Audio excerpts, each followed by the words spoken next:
Hi hello ನಮಸ್ಕಾರ ಸ್ನೇಹಿತರೆ. ಈ ಕಡೆ ವೈಶಾಖ ಪ್ಲ್ಯಾನ್ ಸಕ್ಸಸ್ ಆಗ್ತದ.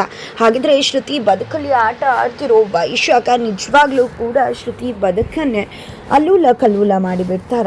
ಏನಾಯಿತು, ಏನು ಕಥೆ, ಎಲ್ಲವನ್ನ ಕೂಡ ತಿಳ್ಕೊಬೇಕು ಅಂದರೆ ಈಗಲೇ ನಮ್ಮ ಈ ಚಾನಲ್ನ ಸಬ್ಸ್ಕ್ರೈಬ್ ಮಾಡಿ, ಹಾಗೆ ಈ ಒಂದು ವಿಡಿಯೋವನ್ನು ಪೂರ್ತಿಯಾಗಿ.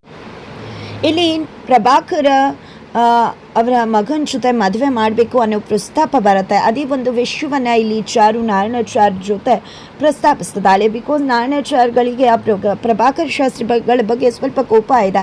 ಯಾಕಂದರೆ ಅವರು ಪೌರೋಹಿತ್ಯವನ್ನು ಮಾಡಲಿಲ್ಲ ಅಂತ ಹೇಳಿ. ಆದರೆ ಅದು ಅವರ ವೈಯಕ್ತಿಕ ವಿಷಯ ಅಲ್ವಾ, ಅದಕ್ಕೆ ಸಂಬಂಧಪಟ್ಟಾಗೆ ನಾವು ಯಾರು ಮಾತಾಡೋದಕ್ಕೆ. ನಾವು ಪೌರೋಹಿತ್ಯ ಸ್ವೀಕರಿಸಿದ್ವಿ, ಅವರು ಸ್ವೀಕರಿಸಲಿಲ್ಲ. ಅದನ್ನು ಮಾತ್ರಕ್ಕೆ ಅವರು ಕೆಟ್ಟವರು ಅಂತಲ್ಲ ಅಲ್ವಾ, ಅವ್ರು ತುಂಬಾ ಒಳ್ಳೆಯವರು ಅಂತ ಹೇಳ್ತಿದ್ದಾರೆ ಇಲ್ಲಿ ರಾಮಾಚಾರಿ ಕೂಡ. ಅವರು ನಮ್ಮ ಶ್ರುತಿ ನೋಡಿದ ತಕ್ಷಣ ಇಷ್ಟಪಟ್ಟು ಅವರು ನಿಮ್ಮ ಹತ್ರನೇ ಕೇಳಬೇಕು ಅಂದ್ಕೊಂಡಿದ್ರಂತೆ. ಆದರೆ ನಿಮ್ಮ ಹತ್ರ ಅವ್ರಿಗೆ ಕೇಳೋದಕ್ಕೆ ಧೈರ್ಯ ಸಾಕಾಗಿಲ್ವಂತೆ. ಅದೇ ಕಾರಣಕ್ಕೋಸ್ಕರ ಅವರು ನನ್ನ ಹತ್ರ ಆ ವಿಷಯವನ್ನು ಪ್ರಸ್ತಾಪ ಮಾಡಿದ್ರು. ನಿಜವಾಗ್ಲೂ ಕೂಡ ನನಗೂ ಕೂಡ ಅವ್ರ ಮಗ ಒಳ್ಳೆಯವರು ಕೊಡ್ಬೋದು ಅಂತ ಅನ್ನಿಸ್ತು. ಯಾಕಂದರೆ ಬ್ಯಾಂಕಲ್ಲಿ ಕ್ಯಾಶ್ಯೂರ್ ಆಗಿದ್ದಾರಂತೆ. ಜೊತೆಗೆ ನಾನು ಆ ಹುಡುಗನ ಬಗ್ಗೆ ಕೂಡ ವಿಚಾರಿಸಿದೆ. ನನ್ನ ಫ್ರೆಂಡ್ಗೂ ಗೊತ್ತಾ, ಅವ್ರು ತುಂಬ ಚೆನ್ನಾಗಿ ಗೊತ್ತಿದ್ದಾರೆ, ಅವ್ರಿಗೂ ಕೂಡ ಅವ್ರ ಫ್ರೆಂಡೇ ಆಗಿದ್ದಾರೆ. ನಾನು ಅವ್ರನ್ನ ವಿಚಾರಿಸಿದಾಗ ತುಂಬ ಒಳ್ಳೆಯ ಹುಡುಗ, ಕಣ್ಮುಚ್ಕೊಂಡು ಕೊಡಬಹುದು, ತುಂಬ ಯಾವುದೇ ರೀತಿ ಕೆಟ್ಟ ಹ್ಯಾಬಿಟ್ಸ್ ಕೂಡ ಇಲ್ಲ ಅವನಿಗೆ ಅಂತ ಹೇಳಿದ್ರು ಅಂತ ಹೇಳ್ತಾರೆ. ಈ ಕಡೆ ನಾರಾಯಣ ಶಾಸ್ತ್ರಿಗಳು ಹಾಗಲ್ಲ, ಒಂದು ಹುಡುಗಿನ ಒಂದು ರೂಪ ನೋಡಿ ತೊಗೊಂಡು ಹೋಗೋದು, ಕೆಲಸ ನೋಡಿ ಆದಾಯ ನೋಡಿ ತೊಗೊಂಡು ಹೋಗೋದು ಅಲ್ಲ ಅಂತ ನಾರಾಯಣ ಶಾಸ್ತ್ರಿಗಳಿಗೆ ಹೇಳಿದಾಗ ಅಲ್ಲಿ ರಾಮಾಚಾರಿ ಹುಡುಗನ ಬಗ್ಗೆ ಕೂಡ ತುಂಬ ವಿಚಾರ ಮಾಡಿದಾರಂತೆ ಮಾವ ಅಂತ ಹೇಳಿ ಚಾರು ಹೇಳಿದಾಗ, ಈ ಕಡೆ ಆ ಪ್ರಭಾಕರ್ ಶಾಸ್ತ್ರಿಗಳು ಕೂಡ ತುಂಬ ಒಳ್ಳೆ ಮನುಷ್ಯನೇ, ಅಂತ ಕೆಟ್ಟ ಮನುಷ್ಯ ಏನಲ್ಲ. ನಿಜವಾಗ್ಲೂ ಅವ್ರ ಬಗ್ಗೆ ನನಗೂ ಕೂಡ ಅಭಿಮಾನ ಇದೆ, ಸ್ವಲ್ಪ ಬೇಸರ ಇದೆ ಅಷ್ಟೇ, ಅದಕ್ಕೆ ಹೊರತಾಗಿ ಬೇರೆ ಏನೂ ಕೂಡ ಇಲ್ಲ. ನೀವೆಲ್ಲ ಡಿಸೈಡ್ ಮಾಡಿದಾರ. ಚಾರು ಅದ್ರ ಬಗ್ಗೆ ಯೋಚನೆ ಮಾಡಿದಾಳೆ. ನಿಜವಾಗ್ಲೂ ನಾವು ತಂದೆ ತಾಯಿ ಅಂಥದ್ರಲ್ಲಿ ಅವಳು ನಾತಿ ಮದುವೆ ಮಾಡಬೇಕು ಅಂತ ನಿರ್ಧಾರ ಮಾಡಿದಾಳೆ.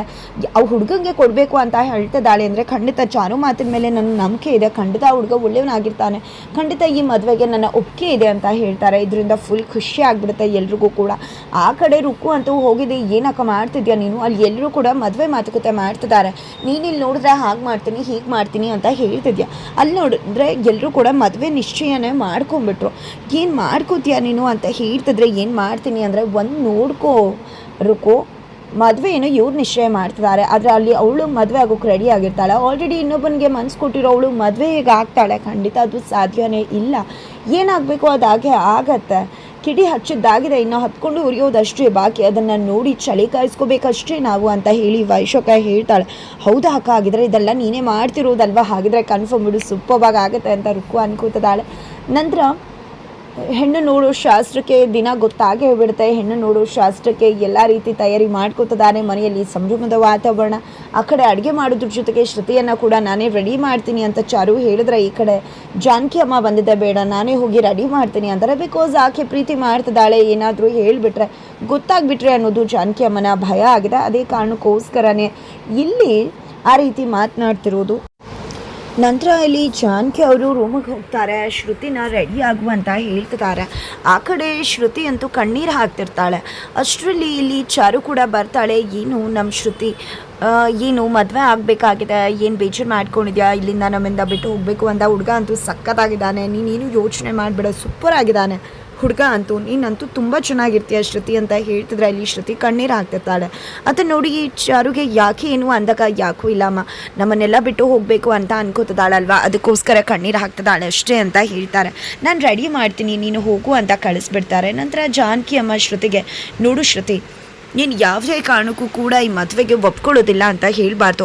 ಹುಡುಗ ಬರ್ತಿದ್ದಾನೆ, ಖುಷಿಯಿಂದ ನೀನು ಮದುವೆ ಆಗಬೇಕು ಅಂದಾಗ ಏನು ಮಾತಾಡ್ತಿದ್ದೆ, ಒಬ್ರಿಗೆ ಮನ್ಸು ಕೊಟ್ಟು ಇನ್ನೊಬ್ರು ಮದುವೆ ಆಗೋದು ಹೇಗೆ ಅಂತ ಶ್ರುತಿ ಕೇಳ್ತಿದ್ರು. ಏನು ಮಾತಾಡ್ತಿದ್ಯಾ, ಮನ್ಸು ಕೊಡೋದಂತೆ ಪ್ರೀತಿ ಮಾಡೋದಂತೆ ಮತ್ತೊಮ್ಮೆ ಅದೇ ತಪ್ಪನ್ನು ಮಾಡ್ತಿದ್ಯಲ್ಲ, ಏನು ಹೇಳಬೇಕು ನಿನಗೆ, ಏನು ನಿನ್ನಂಥವಳನ್ನ ಏನು ಮಾಡಿದ್ರೂ ಕೂಡ ಕಡಿಮೆನೆ. ಅಮ್ಮ ಖಂಡಿತವಾಗ್ಲೂ ಮಗಳನ್ನ ಸಾಯಿಸಬಾರ್ದು, ಆದರೆ ನಿನ್ನಂಥ ಮಗಳನ್ನ ಕೊಂದರೆ ಯಾವುದೇ ರೀತಿ ಪಾಪ ಹೊತ್ಕೊಳ್ಳೋದಿಲ್ಲ. ನೀನು ಒಬ್ಳು ಮಗಳ, ನಿಜವಾಗ್ಲೂ ನಿನ್ನ ಬಗ್ಗೆ ಅಸಹ್ಯ ಆಗ್ತದೆ, ಮಗಳು ಅಂತ ತಲೆ ಮೇಲೆ ಹೊತ್ಕೊಂಡು ತಿರ್ಗಿದ್ರೆ ಈ ರೀತಿ ಮಾಡೋದ ಅಂತ ಹೇಳಿ ಕೋಪ ಮಾಡ್ಕೋತಾರೆ. ನೀನು ಈ ಮದುವೆ ಆಗೋದಿಲ್ಲ ಅಂತ ಹೇಳಿದ್ರೆ ಯಾವುದೇ ಕಾರಣಕ್ಕೂ ನಾನು ಬದುಕುಳಿಯೋದಿಲ್ಲ, ನನ್ನ ಮೇಲೆ ಆಣೆ ಅಂತ ಹೇಳಿ ತಲೆ ಮೇಲೆ ಪ್ರಮಾಣ ಮಾಡಿಸ್ಕೊಂಡ್ಬಿಡ್ತಾರೆ ಜಾನಕಿ ಅಮ್ಮ. ಈ ಕಡೆ ಹುಡುಗನ ಕಡೆಯವರು ಬಂದೇ ಬಿಟ್ಟರು. ಜೊತೆಗೆ ಈ ಕಡೆ ಒಂದಷ್ಟು ಹಿರಿಯರು ಕೂಡ ಮಾತನಾಡ್ಕೋತಾರೆ. ನಂತರ ಶ್ರುತಿನ ಕರ್ಕೊಂಡು ಬರಬೇಕು ಅಂದಾಗ ನೀನು ಪಾನಕ ಕೊಡು ಚಾರು, ನಾನು ಕರ್ಕೊಂಡು ಬರ್ತೀನಿ ಅಂತ ಹೇಳಿ ಜಾನಕಿ ಅಮ್ಮ ಶ್ರುತಿನ ಕರ್ಕೊಂಡು ಬರ್ತಾರೆ. ಶ್ರುತಿ ಬರ್ತಿದ್ದಾಗೆ ಇಲ್ಲಿ ಹುಡುಗನು ಇಷ್ಟ ಆಯ್ತಾ ಅಂದದಕ್ಕೆ ನನ್ನ ಅಪ್ಪ ಅಮ್ಮ ನೋಡಿ ಇಷ್ಟಪಟ್ಟಿದ್ದಾರೆ ಅಂದರೆ ನಂದೇನಿಲ್ಲ, ನನಗೂ ಕೂಡ ಇಷ್ಟನೇ ಅಂತ ಹೇಳ್ತಾರೆ. ನಂತರ ಶ್ರುತಿನ ಕೇಳಿದಾಗ ಶ್ರುತಿ ಕಣ್ಣೀರು ಹಾಕ್ತಿರ್ತಾಳೆ. ಏನು ಹುಡುಗಿ ಅಳ್ತಿದ್ದಾಳಲ್ಲ, ಹುಡುಗಿಗೆ ಮದುವೆ ಆಗೋದಕ್ಕೆ ಇಷ್ಟ ಇಲ್ವಾ ಅಂತ ಗಡಿಯವ್ರು ಕೇಳಿದಕ್ಕೆ ಹಾಗೇನಿಲ್ಲ ಅಪ್ಪ, ನಿಜವಾಗ್ಲೂ ಇಷ್ಟ ಇದೆ, ನಮ್ಮನ್ನೆಲ್ಲ ಬಿಟ್ಟು ಹೋಗಬೇಕು ಅಂತ ಬೇಜಾರು ಮಾಡ್ಕೊಂಡಿದ್ದಾಳೆ ಅಷ್ಟೇ ಅಂತ ಹೇಳ್ತಿದ್ದಾರೆ ಇಲ್ಲಿ ಜಾನಕಿ ಅಮ್ಮ. ಜೊತೆಗೆ ನಾಣಚಾರ್ಗಳು ಕೂಡ ಏನಿದು ಜಾನಕಿ, ಮದುವೆ ಹುಡುಗಿ ಅಳುವುದು ಅಂದರೆ ಏನು, ನೋಡ್ದವ್ರಿಗೆ ತಪ್ಪು ತಿಳ್ಕೊಳ್ಳೋದಿಲ್ವಾ, ಯಾಕೆ ಅಳ್ತಿದ್ದಾಳೆ ಅವಳು ಅಂತ ನಾಣ್ಯಶಾಸ್ತ್ರಿಗಳು ಕೇಳ್ತಾರೆ. ಅದು ಏನೂ ಇಲ್ಲ ರೀ, ಮದುವೆ ಆಗ್ತದೇನೆ, ನಾನು ಇವರನ್ನೆಲ್ಲ ಬಿಟ್ಟು ಹೋಗಬೇಕು ಅನ್ನೋ ಒಂದೇ ಕಾರಣಕ್ಕೆ. ಮದುವೆ ಅಂದರೆ ಅವಳಿಗೆ ತುಂಬಾ ಇಷ್ಟನೇ, ನಮ್ಮನ್ನೆಲ್ಲ ಬಿಟ್ಟು ಹೋಗಬೇಕು ಅಂತ ಕಣ್ಣೀರು ಹಾಕ್ತಿದ್ದಾಳೆ ಹೊರತು ಅದರಿಂದ ಏನೂ ಕೂಡ ಇಲ್ಲ ಅಂತ ಹೇಳಿ ಮುಚ್ಚುಮರೆ ಮಾಡ್ತಿದ್ದಾರೆ. ಈ ಕಡೆ ರುಕ್ಕು ಮತ್ತು ವೈಶಾಖ ಎಷ್ಟು ಚೆನ್ನಾಗಿ ಪಾಲಿಷ್ ಮಾಡ್ತಿದ್ದಾರೆ ಅಂತ ಅನ್ಕೋತಿದ್ದಾರೆ.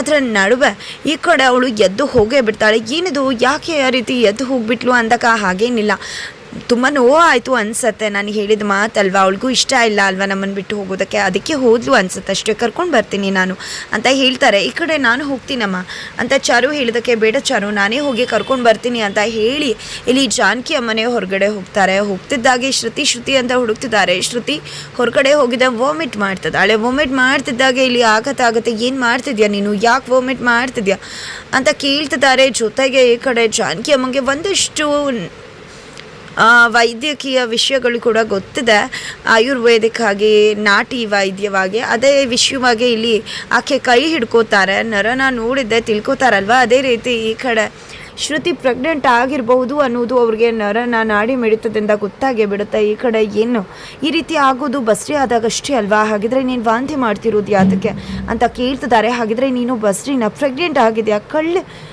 ಹಾಗೆ ಮಗುಗೆ ಬಸ್ರಿ ಆಗಿದೆಯಾ ಅಂತ ಕೇಳ್ತಿದ್ದಾರೆ ಜಾನಕಿ ಅಮ್ಮ. ಇದರಿಂದ ಕಣ್ಣೀರು ಹಾಕ್ತಿದ್ದಾಳೆ ಶ್ರುತಿ. ಹಾಗಿದ್ರೆ ಮೋಸ ಮಾಡಿಬಿಟ್ಟೆ, ಮನೆ ಮರ್ಯಾದೆ ಬೀದಿಗೆ ತಂದುಬಿಟ್ಯಾ, ಕೊನೆ ಮಗಳು ಅಂತ ಅಷ್ಟೆಲ್ಲ ಪ್ರೀತಿ ಮಾಡಿ ಬೆಳೆಸೋದಕ್ಕೆ ಈ ರೀತಿ ಪಾಪದ ಕೆಲಸನ ಮಾಡೋದು, ಎಂಥ ಪಾಪದ ಕೆಲಸ ಮಾಡಿಬಿಟ್ಟಿಯಲ್ಲ, ಕಳ್ಬಸ್ರಿ ಆಗಿಬಿಟ್ಟಿಯಲ್ಲ, ನಮ್ಮ ಮರ್ಯಾದೆ ಬೀದಿಗೆ ತಂದುಬಿಟ್ಟಿಯಲ್ಲ, ಏನೇ ಮಾಡೋದು, ನಮ್ಮ ಜೀವನನೇ ಬರ್ಬಾದ್ ಮಾಡಿಬಿಟ್ಟಿಯಲ್ಲ, ಬದುಕಿರ್ಬೇಕಾ ಸಾಯಬೇಕಾ, ನಾರಾಯಣಶಾಸ್ತ್ರಿಗಳ ಮನೇಲಿ ಇಂಥ ಒಂದು ಕೆಲಸ ನಡೆಯೋದು ಅಂದರೆ ಏನು ಅರ್ಥ ಅಂತ ಹೇಳಿ ಕಣ್ಣೀರು ಹಾಕ್ತಿದ್ದಾರೆ. ಮಗಳನ್ನ ಹೊಡಿತಿದ್ದಾರೆ, ಎಷ್ಟು ಮಟ್ಟಿಗೆ ಹೊಡಿತಿದ್ದಾರೆ ಅಂದರೆ ನಿಜವಾಗ್ಲೂ ಜಾನಕಿ ಅಮ್ಮನ ಅನ್ನೋಷ್ಟು ಮಟ್ಟಿಗೆ ಹೊಡ್ತಿದ್ದಾರೆ. ಬಿಕಾಸ್ ಶ್ರುತಿ ಕೊಟ್ಟಿರೋ ಆಘಾತ ಆಗಿದೆ, ತನ್ನ ಮಗಳು ಈ ರೀತಿ ಕದ್ದು ಬಸ್ರಿ ಆಗಿದ್ದಾಳಲ್ಲ, ಏನು ಮಾಡಲಿ ಅನ್ನೋ ಆಘಾತ.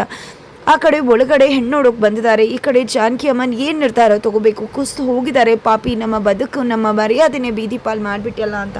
ಬಟ್ ಇದು ಎಲ್ಲವನ್ನ ಕೂಡ ಯಾರೋ ವಿಡಿಯೋ ಕ್ಯಾಪ್ಚರ್ ಮಾಡ್ಕೋತಿದ್ದಾರೆ. ಅದು ಯಾರಿರ್ಬೋದು, ಮೋಸ್ಟ್ ಪ್ರಾಬಬಲಿ ವೈಶಾಖ ಮತ್ತು ರುಕ್ಕುನೇ ಮಾಡ್ತಿರ್ತಾರೆ, ಬಿಕಾಸ್ ಸಾಕ್ಷಿಯಾಗಿ ಬೇಕಲ್ವಾ, ಅದೇ ಕಾರಣಕ್ಕೆ. ಹಾಗಿದ್ರೆ ಇಲ್ಲಿ ಜಾನಕಿ ಅಮ್ಮ ಸತ್ಯನ ಮುಚ್ಚುಮರೆ ಮಾಡಿ ಇಲ್ಲಿ ಶ್ರುತಿ ಮದುವೆನ ಮಾಡೋದಕ್ಕೆ ಮುಂದಾಗ್ತಾರೆ. ಇದರಿಂದಾಗಿ ಸಾಕಷ್ಟು ರೀತಿಯ ಅಡೆತಡೆಗಳು, ಆ ಒಂದು ವಿಡಿಯೋ ಇಟ್ಕೊಂಡು ಆಟ ಆಡಿಸೋದು ಇದೆಲ್ಲವೂ ಕೂಡ ನಡೆಯುತ್ತಾ. ಹಾಗಿದ್ರೆ ಶ್ರುತಿ ಮದುವೆ ಆಗ್ತಾಳ ಅಥವಾ ಅವನ ಲವರ್ ಜೊತೆ ಓಡಿ ಹೋಗ್ತಾಳ, ಏನಾಗ್ಬೋದು, ಏನು ಕತೆ, ಇದೆಲ್ಲವನ್ನ ಕೂಡ ಹೇಗೆ ಫೇಸ್ ಮಾಡಬೇಕಾಗತ್ತೆ, ಇದೆಲ್ಲವನ್ನ ಕೂಡ ತಿಳ್ಕೊಬೇಕು ಅಂದರೆ ಮುಂದಿನ ವಿಡಿಯೋಗೆ